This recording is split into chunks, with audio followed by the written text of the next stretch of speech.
ಎಲ್ಲರಿಗೂ ನಮಸ್ಕಾರ.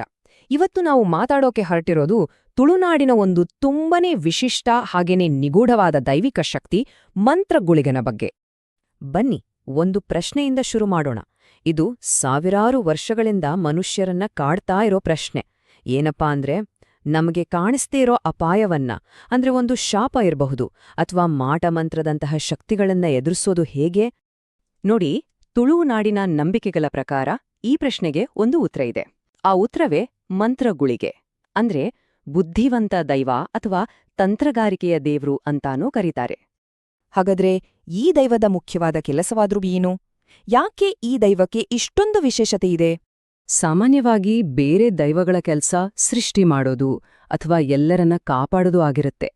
ಆದರೆ ಮಂತ್ರಗುಳಿಗನ ಮುಖ್ಯ ಕೆಲಸವೇ ರಕ್ಷಣೆ. ಅದರಲ್ಲೂ ಕಣ್ಣಿಗೆ ಕಾಣಿಸದ ಕೆಟ್ಟ ಶಕ್ತಿಗಳ ವಿರುದ್ಧ ಹೋರಾಡುವ ಒಬ್ಬ ಆಧ್ಯಾತ್ಮಿಕ ಸೈನಿಕನಿದ್ದ ಹಾಗೆ.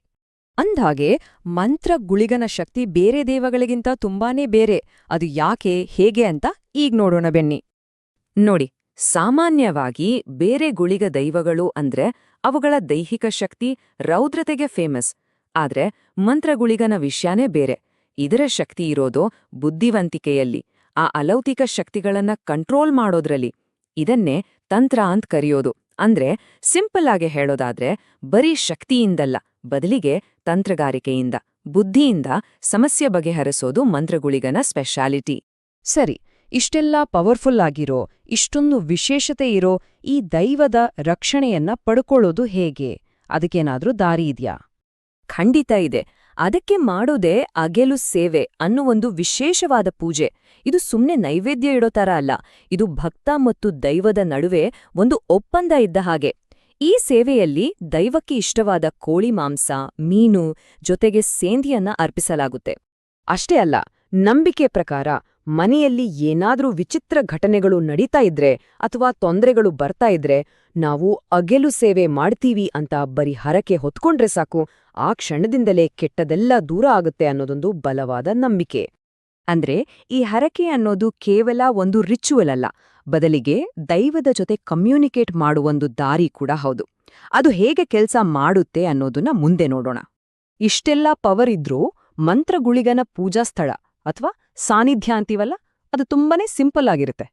ಹೆಚ್ಚಾಗಿ ಊರಿನ ಹೊರಗಡೆ, ಇಲ್ಲಾಂದ್ರೆ ಮನೆಯ ಅಂಗಡದ ಯಾವುದೋ ಒಂದು ಮೂಲೆಯಲ್ಲಿ ಇಟ್ಟಿರೋ ಒಂದೇ ಒಂದು ಕಲ್ಲು ಅಷ್ಟೇ. ಈ ದೈವದ ಜೊತೆಗಿನ ಕನೆಕ್ಷನ್ ಇದೆಯಲ್ಲ, ಅದು ತುಂಬಾನೇ ಪವರ್ಫುಲ್ ಆಗಿ ವ್ಯಕ್ತವಾಗತ್ತೆ ಅಂತ ಹೇಳ್ತಾರೆ. ಅಂದ್ರೆ ಮುಂದೆ ಬರಬಹುದಾದ ಕಷ್ಟಗಳ ಬಗ್ಗೆ ಸೂಚನೆ ಕೊಡೋದ್ರಿಂದ ಹಿಡಿದು ಡಾಕ್ಟರ್ಗಳಿಗೂ ಅರ್ಥವಾಗದ ನಿಗೂಢವಾದ ಕಾಯಿಲೆಗಳನ್ನ ವಾಸಿ ಮಾಡುವವರೆಗೂ ಇದರ ಶಕ್ತಿ ಇದೆ ಅಂತ ನಂಬಲಾಗತ್ತೆ. ಸೊ ಇದೆಲ್ಲ ನೋಡಿದ್ರೆ ಮಂತ್ರಗುಳಿಗೆ ಒಬ್ಬ ಶಕ್ತಿಶಾಲಿ ರಕ್ಷಕ ಅನ್ನೋದು ಗೊತ್ತಾಗತ್ತೆ. ಆದ್ರೆ ಇನ್ನೊಂದು ವಿಷಯ ಇದೆ. ಆ ವಿಷಯ ಈ ದೈವವನ್ನ ಒಂದು ಬೇರೆ ಲೆವೆಲ್ಗೆ ತಗೊಂಡು ಹೋಗುತ್ತೆ. ಏನದು ಅಂದ್ರೆ, ಈ ನಂಬಿಕೆಯ ಅತಿ ಮುಖ್ಯವಾದ ಭಾಗ ಇದು. ಯಾವಾಗ ಬೇರೆ ದೈವಗಳಿಂದಾನೂ ಒಂದು ಸಮಸ್ಯೆಯನ್ನ, ಒಂದು ಕೆಟ್ಟ ಶಕ್ತಿಯನ್ನ ತಡೆಯೋಕ್ ಆಗಲ್ವೋ, ಆಗ ಕೊನೆಯದಾಗಿ ಮಂತ್ರಗುಳಿಗನ ಮೊರೆ ಹೋಗ್ತಾರೆ. ಈತನೇ ಅಲ್ಟಿಮೇಟ್ ಸ್ಪೆಷಲಿಸ್ಟ್ ಇದ್ದ ಹಾಗೆ. ಇದೆಲ್ಲ ನಮ್ಮನ್ನ ಒಂದು ಕೊನೆಯ ಯೋಚನೆಗೆ ತಂದು ನಿಲ್ಲಿಸುತ್ತೆ. ನೋಡಿ, ಕೇವಲ ತಂತ್ರಗಾರಿಕೆ ಮತ್ತೆ ಬುದ್ಧಿವಂತಿಕೆಯನ್ನೇ ಮುಖ್ಯವಾಗಿಸಿಕೊಂಡ ದೈವವೊಂದರ ನಂಬಿಕೆ ಇದು ಏನನ್ನ ಹೇಳುತ್ತೆ ಅಂದ್ರೆ, ಕೆಲವು ಸಮಸ್ಯೆಗಳನ್ನ ಬರೀ ಬಲಪ್ರಯೋಗದಿಂದ ಬಗೆಹರಿಸೋಕಾಗಲ್ಲ, ಅದಕ್ಕೆ ಒಂದು ಸರಿಯಾದ ಪ್ಲಾನ್, ಒಂದು ಸ್ಟ್ರಾಟಜಿ ಬೇಕು ಅನ್ನೋದನ್ನ ಇದು ತೋರ್ಸ್ಕೊಡುತ್ತೆ ಅಲ್ವಾ?